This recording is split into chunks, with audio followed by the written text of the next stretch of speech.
Namaste. Welcome to the part 2 of Introduction to Psychology. In this session, we are going to talk about the scope of psychology. किस किस area में psychology का scope है, कितनी जगह पर हम साइकोलॉजी को अप्लाई कर सकते हैं, इन सब चीज़ों के बारे में हम इस सेशन में करने वाले हैं. So we will start with the main branches of psychology. So various fields of specialization in psychology have been emerged over the years, and there are number of branches which have been developed. So we will talk about the branches of psychology, and if we name the main branches, these are like cognitive psychology, biological, neurological or neuropsychology which we call, and developmental, social, cultural, environmental, health, clinical, counseling, industrial, educational and sports. These are the main names which are very much common, and psychology is full-fledged working in these areas. But there are some others also which are emerging and in the process of emergence. तो इन सब branches के बारे में हम थोड़ा थोड़ा जानेंगे कि कौन सी ब्रांच में क्या होता है. So cognitive psychology, if we talk about, it investigates the mental processes involved in acquisition, storage, manipulation and transformation of information received from the environment along with its use and communication. तो जो भी mental processes हैं उनको acquire करना, उनको हासिल करना, उनको store करना, सजो के रखना, मैनिपुलेट करना, अपने ज़रूरत के अनुसार उसको चेंज करके इस्तेमाल करना, ट्रांसफॉर्म करना, इस इंफॉर्मेशन को जो भी हमने बाहर से ली है, एनवायरनमेंट से ली है, और कम्युनिकेशन के लिए भी यूज़ करना. It involves like attention, perception, memory, reasoning, thinking, problem solving, decision making and language. So if we see another field which is called biological psychology, it sounds very contradictory. Biology बिल्कुल एक अलग चीज़ लगती है और psychology अलग चीज़ लगती है, लेकिन इनका relationship है. तो how it is related? It focuses on the relationship between the behavior and the physical system. जो शारीरिक संरचना है, जो system है पूरा हमारा biological, उसका और हमारे बिहेवियर का क्या कनेक्शन है, इस पर बात करते हैं. तो इसमें जेनेटिक्स आ जाता है, इम्यून सिस्टम आ जाता है, नर्वस सिस्टम आ जाता है, और जो साइकोलॉजिस्ट हैं, जो बायोलॉजिकल साइकोलॉजिस्ट हैं, वो कोलैबोरेशन में काम करते हैं न्यूरो साइंटिस्ट के साथ, जूलॉजिस्ट के साथ और एंथ्रोपोलॉजिस्ट के साथ. फिर हम बात करते हैं न्यूरो साइकोलॉजी की. So when we talk about neuropsychology, we say that it studies the role of neurotransmitters or chemical substance which are responsible for neural communication in different areas of brain. आपने कुछ नाम सुने होंगे, EEG, PET, PET scan भी जिसे बोलते हैं, MRI, ये सब सुना होगा. These are used on people with normal functioning of brain as well as damaged brain. इन तरीकों से न्यूरोसाइकोलॉजी में ब्रेन के फंक्शन को स्टडी किया जाता है. Then comes developmental psychology. As the name suggests, it is related to the development. It studies the physical, social, psychological changes that occur at different ages and stages over lifespan. शुरू से लेकर आखिर तक, conception से लेकर old age तक जो भी चेंजेस आ रहे हैं डेवलपमेंटली, उनको स्टडी करता है. एंड दीज साइकोलॉजिस्ट, जो डेवलपमेंटल साइकोलॉजिस्ट हैं, they work in collaboration with anthropologist, educationist, neurologist, social workers, counselors and almost every branch which deals with human growth and development. Then we also have a branch called social psychology. Now how it works? Socially बहुत सारी चीज़ें हो रही हैं, हम कहते हैं वो तो sociology में भी पढ़ा जाता है, but sociology deals with certain other things, but there are some psychological queries to it. उन चीज़ों को एड्रेस करने के लिए सोशल साइकोलॉजी ब्रांच है. It explores how people are affected by their social environment and how people think about and influences other, खुद भी कैसा सोचते हैं और दूसरों को कैसे इन्फ्लुएंस करते हैं, इन चीज़ों पर बात की जाती है. They deal with attitudes, conformity to laws, obedience, है ना, जो लॉज को मानते हुए चलते हैं या जो लॉ को नहीं मानते, वो ऐसा क्यों हो रहा है, अथॉरिटीज़ को नहीं सुनते हैं, ऐसा क्यों है, ये सब चीज़ें साइकोलॉजी में पढ़ते हैं. इंटरपर्सनल अट्रैक्शंस पढ़ते हैं, हेल्पफुल बिहेवियर या criminal behaviour, prejudice is like किसी एक कम्युनिटी की तरफ एक आइडिया लगा लेना कि ये इस कम्युनिटी से है तो ऐसे ही होंगे. दिस इज प्रिजुडिस, बिना किसी बेस के, बिना किसी एविडेंस के. इन चीज़ों को स्टडी करते हैं सोशल साइकोलॉजी में. अग्रेशन को स्टडी करते हैं, सोशल मोटिवेशन को, एंड इंटर ग्रुप रिलेशनशिप्स. दो तरह की कम्युनिटी हैं या दो तरह के ग्रुप हैं, उनके आपस में जो कनेक्शन है, जो रिलेशन है, उनकी कम्प्लेक्सिटी को भी स्टडी करते हैं सोशल साइकोलॉजी में. Then there is another branch called cross-cultural or cultural psychology. It believes that human behavior is also a product of culture. It examines the role of culture in understanding behavior, thought, and emotions. Then there is a very interesting and very common branch of psychology which is called clinical psychology, and especially students बहुत interested होते हैं कि हम आगे clinical psychology ही पढ़ेंगे. So what is it all about? Clinical psychology deals with causes, treatment, and prevention of different psychological disorders and diseases such as depression, anxiety, substance abuse, etc. Then there is another very common branch called counseling psychology, which aims at improving everyday functioning by helping people solve problems in daily living. जो उनकी रोज की life है उसमें problems को solve करना, and cope more effectively with challenging situations.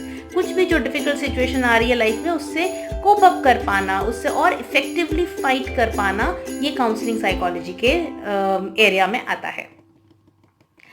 Then we have industrial, or we also call it organizational psychology. It deals with workplace behavior, focusing both the workers and organizations. Psychologists are concerned with training employees कि उनको उस particular job के लिए कैसे fit करना है psychologically.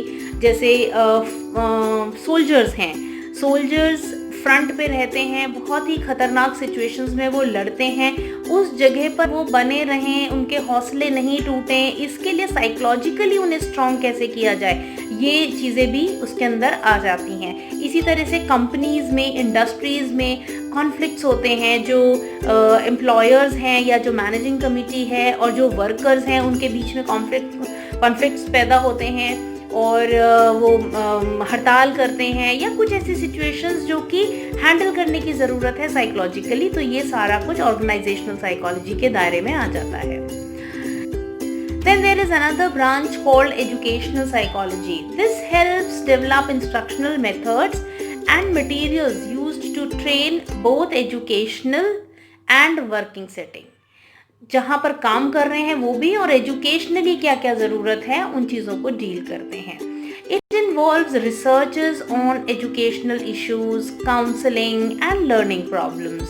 School psychology is also related with focus on designing programme that promote intellectual, social and emotional development of children, including those with special needs. क्योंकि जो स्पेशल नीड वाले बच्चे होते हैं उनकी कुछ और रिक्वायरमेंट भी होती हैं, कुछ अलग तरह की नीड्स होती हैं जिनको अलग स्किल से एड्रेस करना ज़रूरी होता है. तो ऐसे केस में जो एजुकेशनल साइकोलॉजी है वो ये सब चीज़ों को कवर करता है. फिर एक और ब्रांच है जो कि काफ़ी इमर्जिंग है और इस पर काफ़ी रिसर्चेस भी चल रही हैं, that is sports psychology. This applies psychological principles to improve sports performance by enhancing their motivation. किस तरह से वो जीत की तरफ जाएंगे या एक टीम स्पिरिट कैसे होल्ड करेंगे, इन चीज़ों के बारे में स्पोर्ट्स साइकोलॉजी में बात होती है. It helps channelize the energy of sports person in a healthier way. जैसे दो टीम्स हैं, वो कंपटीशन में तो हैं, लेकिन वो दो टीम्स, वो दो देश हो सकते हैं जो आपस में अच्छे टर्म्स में नहीं हैं, जिनमें आपस में कोई एनिमिटी है. ऐसे केसेस में स्पोर्ट्स स्पिरिट बनाकर खेलना, एक हेल्दियर वे में स्पोर्ट्स को फॉलो करना, ये सारी चीज़ें भी स्पोर्ट्स साइकोलॉजी में आता है. So as to reduce the rate of riots and war etcetera. Energy channelise होती है, तो जो दंगे फसाद में जो एनर्जी लगनी थी वो स्पोर्ट्स में लगती है, और इस तरह से रॉयट्स को कंट्रोल किया जा सकता है, वॉर को कंट्रोल किया जा सकता है. Then apart from these specific areas, there are some other emerging branches also which have gained attention. Psychology को अप्लाई करने के लिए कुछ ऐसे एरियाज अभी और भी आए हैं जिनमें कि बहुत ज़्यादा स्कोप है साइकोलॉजी का, such as aviation psychology, space psychology जो अंतरिक्ष में जाते हैं उनसे related, military psychology, forensic psychology, criminology में जब काम होता है उसमें साइकोलॉजी के एरियाज पे जब काम होता है वो फॉरेंसिक साइकोलॉजी में आ जाता है, rural psychology, engineering psychology, managerial psychology, community psychology, psychology of women और पॉलिटिकल साइकोलॉजी, इस तरह के और भी कई सारी ब्रांचेस हैं. तो अभी हमें ब्रांचेस को, स्कोप को समझने के बाद थोड़ा सा समझना होगा कि बेसिक साइकोलॉजी और अप्लाइड साइकोलॉजी में क्या फर्क है. So basic psychology provides us with theories and principles that form the basis of application of psychology. हम जब साइकोलॉजी को अप्लाई करें तो वो किस बेस पे करें, उसके पीछे थ्योरेटिकल बैकग्राउंड क्या है, वो सिद्धांत क्या हैं, वो प्रिंसिपल्स क्या हैं, इन चीज़ों को जब हम अप्लाई करने की तरफ जो थ्योरीज पर काम करते हैं, that comes under basic psychology. And applied psychology provides us with different contexts in which the theories and principles derived from research can be meaningfully applied. तो जो थ्योरी में से जो हमने इंफॉर्मेशन निकाली है, जो प्रिंसिपल्स बनाए हैं, जो प्राप्त किए हैं रिसर्च के थ्रू, उसको अप्लाई जब किया जाता है, that area is called applied psychology. अब ये भी समझना ज़रूरी है कि साइकोलॉजी का दूसरे डिसिप्लिन से क्या कनेक्शन है, जो दूसरे सब्जेक्ट्स हैं या दूसरे एरियाज़ हैं, स्पेशलाइज्ड एरियाज़, उनसे साइकोलॉजी किस तरह से कनेक्टेड है. साइकोलॉजिस्ट ने ये महसूस किया कि दूसरे एरियाज़ या दूसरे डिसिप्लिन भी ह्यूमन बिहेवियर को अंडरस्टैंड करते हैं कहीं ना कहीं, और वहाँ वो ज़रूरत हमेशा बनी रहती है. तो साइकोलॉजी का रोल इसलिए भी वहाँ बहुत प्रोमिनेंट हो जाता है. So this has led to the interdisciplinary approach in the field of psychology. Interdisciplinary जहाँ की साइकोलॉजी के साथ साथ दूसरे सब्जेक्ट्स भी इन्वॉल्व होते हैं या दूसरे डिसिप्लिन्स भी इन्वॉल्व होते हैं. तो ये इंटरडिसिप्लिनरी जो अप्रोच है ये कहाँ क्लियरली अप्लाई हो रही है, इस बारे में थोड़ा बात करें. So now I'm going to give you a brief description of all those areas and how psychology has a role in it.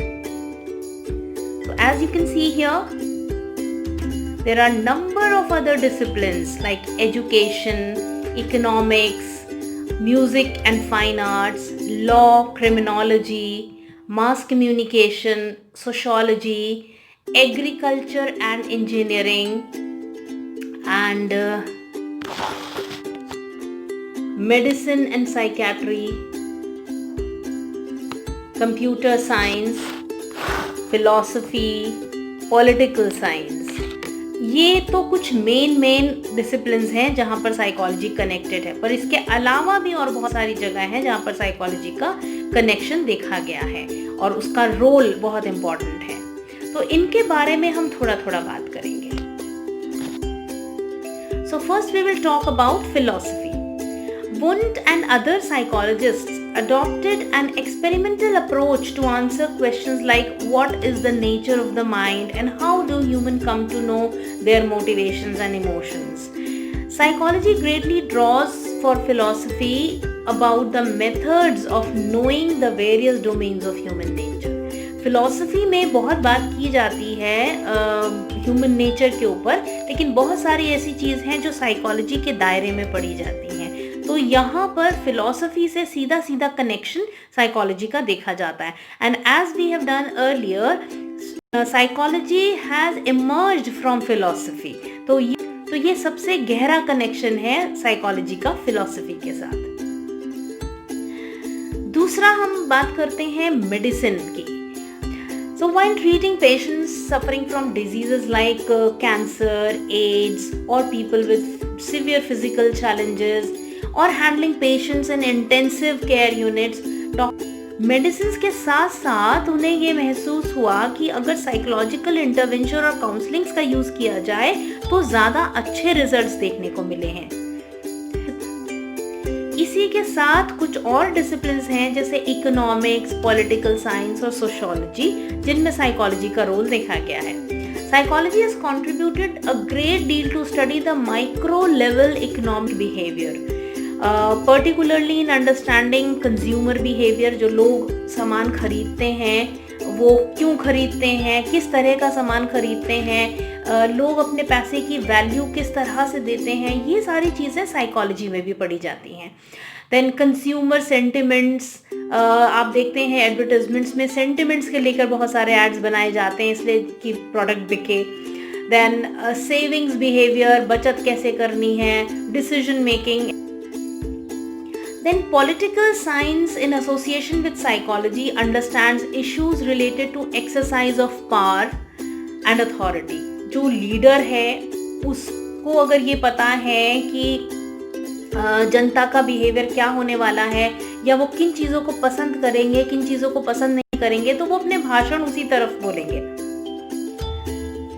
Then they also talk about nature of political conflicts and their resolutions. The voting behavior, किसको vote जाएगा, क्यों जाएगा, कौन से subjects पर vote देंगे लोग, कौन से इश्यूज को एड्रेस करना चाहेंगे, ये सारी चीज़ें। Then on the other hand, sociology comes together with psychology to explain and understand issues related to socialization, group and collective behavior and intergroup conflicts. Communities में जो रॉइड्स होते हैं वो क्यों होते हैं, सामाजिक डायनामिक्स क्या है, सामाजिक स्ट्रक्चर, संरचना क्या है जिसकी वजह से इन्फ्लुएंस हो रहे हैं ये बिहेवियर, ये सारी चीज़ों को साइकोलॉजी के कनेक्शन में बेहतर पढ़ा जाता है। Then there is another discipline called computer science. अब कंप्यूटर हम सब जानते हैं, कंप्यूटर जो बनाया गया वो ह्यूमन ब्रेन को मिमिक करके या ह्यूमन माइंड को मिमिक करके, उसकी नकल करके बनाया गया है। Computer scientist and engineers are seeking to make computer not only more and more intelligent but also which has sense and feel. तो इंटेलिजेंस पे तो काम हो ही रहा है, जैसे हम आर्टिफिशियल इंटेलिजेंस बोलते हैं, रोबोट्स हैं, ये सब चीज़ें हैं, इनमें कंप्यूटर्स का ही यूज़ हो रहा है और इंसान के दिमाग की नकल करी गई है। इसके साथ साथ इंटेलिजेंस के साथ साथ कोशिश की जा रही है कि इस तरह के कंप्यूटर्स बनाए जाएं जो सेंस भी करें और जो फील भी करें, that is who have emotions. तो ये सब चीज़ें भी साइकोलॉजी की मदद के बिना नहीं हो सकती। Then there is another discipline called law and criminology. Law में कैसे साइकोलॉजी का यूज़ हो सकता है, लीगल सिस्टम को अंडरस्टैंड करने में, क्रिमिनल बिहेवियर को अंडरस्टैंड करने में, जजमेंट्स देने में, कौन झूठ बोल रहा है, कौन सी साइकोलॉजी उसके काम कर रही है। जो बहुत हार्ड कोर क्रिमिनल्स हैं वो अपने बिहेवियर्स को किस तरह छुपाएंगे, तो लाई डिटेक्टर्स का यूज़ जो हुआ है वो इसी तरफ शुरू हुआ है कि अगर कोई झूठ बोलता है तो उसके बायोलॉजिकल चेंजेस क्या होंगे, उसके शरीर में क्या चेंजेस आ रहे होंगे, वो चीज़ों को स्टडी करके बात की जाती है। सो क्रिमिनोलॉजी में साइकोलॉजी का जो रोल है वो कुछ क्वेश्चंस को आंसर भी करता है। For example, what factors influence the decision which is taken by the jury, what are the dependable science of guilt and falsehood, झूठ क्यों बोला किसी ने, क्या रीज़न लग रहा है, how well witness remembers the accident, murder और थेफ्ट, इसमें मेमोरी का रोल आ जाता है, how well that person can report the facts, what degree of punishment is considered for a criminal act। ये सारी चीज़ें बिना साइकोलॉजी की नॉलेज के पढ़ना बहुत ही इम्पॉसिबल सी बात है, क्योंकि इस सब में ह्यूमन नेचर इन्वॉल्व है और ह्यूमन बिहेवियर पे बात होती है। इसके बाद एक और फील्ड है जिसे हम कहते हैं मास कम्युनिकेशन। तो जो प्रिंट एंड इलेक्ट्रॉनिक मीडिया है वो बहुत ज़्यादा इन्फ्लुएंस कर रहा है हम सबकी लाइफ को। It has the potential to regulate our thoughts, attitudes, and emotions. Psychology helps in developing strategies for better and effective communication. किस तरह से अपनी बात पहुंचानी है दूसरे तक। तो ये प्रिंट मीडिया, इलेक्ट्रॉनिक मीडिया इस चीज़ का बहुत ज़्यादा इस्तेमाल करते हैं। ऑडियंस कौन है, कौन पढ़ रहा है, रीडर्स किस तरह से न्यूज़ चाहते हैं या जो भी हम उसमें दे रहे हैं एड्स हैं वो किस तरह के चाहते हैं, ये सारी जानकारी भी उन्हें मिलती है। एक जर्नलिस्ट तभी सक्सीड करता है जब वो ये पता कर पाता है कि रीडर क्या पढ़ना चाहता है, वो किस तरह की चीज़ों में इंटरेस्टेड होता है, तो उसी तरह की चीज़ें उस मीडिया के द्वारा बताई जाती हैं। Similarly, the world of publicity and advertisement also make use of knowledge of psychology for greater reach and success. किस तरह से प्रोडक्ट बेचा जाए, कैसे एडवर्टाइज किया जाए कि लोग उसी को खरीदें, ये सारी चीज़ों के लिए भी साइकोलॉजी की नॉलेज बहुत ज़्यादा ज़रूरी हो जाती है। एक और एरिया है म्यूजिक एंड फाइन आर्ट्स। आपने आजकल सुना होगा music therapy. How it works? Therapy तो इलाज के लिए है और इलाज म्यूजिक से कैसे हो रहा है, यही कनेक्शन को स्टडी करता है psychology. So music in connection to psychology helps in treating many diseases. तो साइंटिस्ट जो हैं उन्होंने म्यूज़िक को वर्क परफॉर्मेंस रेज करने के लिए भी इस्तेमाल किया है। जो वर्कर्स होते हैं, कंपनीज़ में काम करते हैं, इस तरह के एक्सपेरिमेंट्स किए गए कि ऑफिस एनवायरनमेंट में थोड़ा म्यूज़िक प्ले कर दिया जाए तो लोगों की वर्क एफिशिएंसी बढ़ जाती है या वो बहुत इंटरेस्टिंग वे में या खुश होकर काम करते हैं, हैप्पीनेस इंडेक्स बढ़ता है। ये सारी चीज़ें भी देखी जा रही हैं रिसर्चेस में और बहुत सारी स्टडीज़ हैं जो म्यूज़िक और इमोशंस को लेकर भी की गई हैं। एक बड़ा अच्छा एग्जाम्पल जो म्यूज़िक थेरेपी का है कि राग, जो हिंदुस्तानी संगीत में जो राग हैं उनकी मदद से बीमारियों को दूर किया जा रहा है। अभी ये रिसर्च चल रही है, प्रूव नहीं हुई है, लेकिन इस तरफ काफ़ी चीज़ें इंटेंसली काम कर रही हैं। इसके बाद एक और एरिया आता है, that is architecture and engineering. ये बड़े टेक्निकल से वर्ड लगते हैं और ऐसा लगता है साइकोलॉजी से इसका क्या संबंध। But psychological knowledge helps greatly in designing buildings in ways that provides the clients with mental and physical space. जैसा कि घर हम चाहते हैं रहने के लिए जो हमें सुकून देगा, हमें खुशी देगा, अगर आर्किटेक्ट को ये चीज़ पता हो, वो ये साइकोलॉजी रीड कर सके कि आजकल लोग किस तरह की बिल्डिंग्स चाहते हैं, उन्हें कम एरिया में स्पेस दिखने वाला घर ज़्यादा चाहिए या इस तरह के अंदर एनवायरनमेंट उसको दिए जाएं कि वो बहुत कूल महसूस करे, बहुत पीस ऑफ माइंड महसूस करे। तो ये नॉलेज उनको बहुत हेल्प करती है अपने काम को बेहतर बनाने में और अपने काम में सक्सेसफुल होने में। तो इसी तरह से कुछ हैबिट्स हैं जो ह्यूमन नेचर में हैं, कुछ तरह के लाइफस्टाइल्स हैं और एक सिक्योरिटी फीलिंग है। इनको देखते हुए भी रोड्स को डिज़ाइन करना, हाईवेज़ को डिज़ाइन करना, ये सब बहुत हेल्पफुल हो रहा है। इसके अलावा इंजीनियरिंग में एंड आर्किटेक्चर में कुछ मैकेनिकल डिवाइसेस को भी डिज़ाइन करने में साइकोलॉजी का रोल देखा गया है। So this is amazing, but ऐसा है और इन चीज़ों पे बहुत इंटेंस रिसर्च चल रही हैं और कुछ बेहतर रिजल्ट्स ही देखने को मिल रहे हैं। So now while talking about the scope of psychology, in very short we will discuss a little about psychologists at work.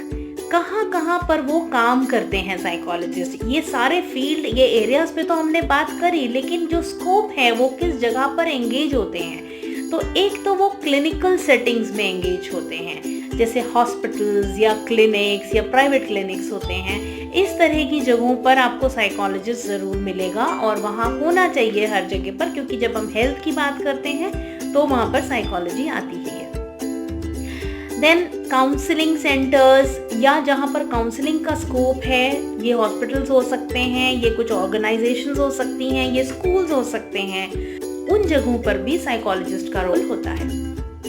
Then community, अपने आसपास जब हम सोशल साइकोलॉजी की बात करते हैं या कम्युनिटी बिहेवियर या क्राउड बिहेवियर, मॉब बिहेवियर की बात करते हैं, हम रॉइट्स की बात करते हैं, वॉर की बात करते हैं, ट्रॉमा है ना, कभी कहीं पर कोई कलामिटी होती है जहाँ जैसे कहीं पर भूकंप आ गया है, अर्थक्वेक सिचुएशन है या बाढ़ आ गई है, कोई भी ऐसी चीज़ जिससे कि बहुत ज़्यादा तबाही हो गई है, तो वहाँ पर कम्युनिटी साइकोलॉजी का बहुत रोल बढ़ जाता है। इसी तरह से स्कूल्स में साइकोलॉजिस्ट काफ़ी काम करते हैं। स्टूडेंट रिलेटेड इश्यूज़ या टीचर्स के इश्यूज़ हुए या कोई चैलेंजिंग बच्चे हैं उनको डील करना या कोई साइकोलॉजिकल सपोर्ट प्रोवाइड करना या किसी तरह की ट्रेनिंग्स देना स्टाफ, ये सब चीज़ें भी साइकोलॉजिस्ट करते हैं। Then the industries and organisations, as we talked earlier, इन जगहों पर भी एम्प्लॉयमेंट होता है साइकोलॉजिस्ट का।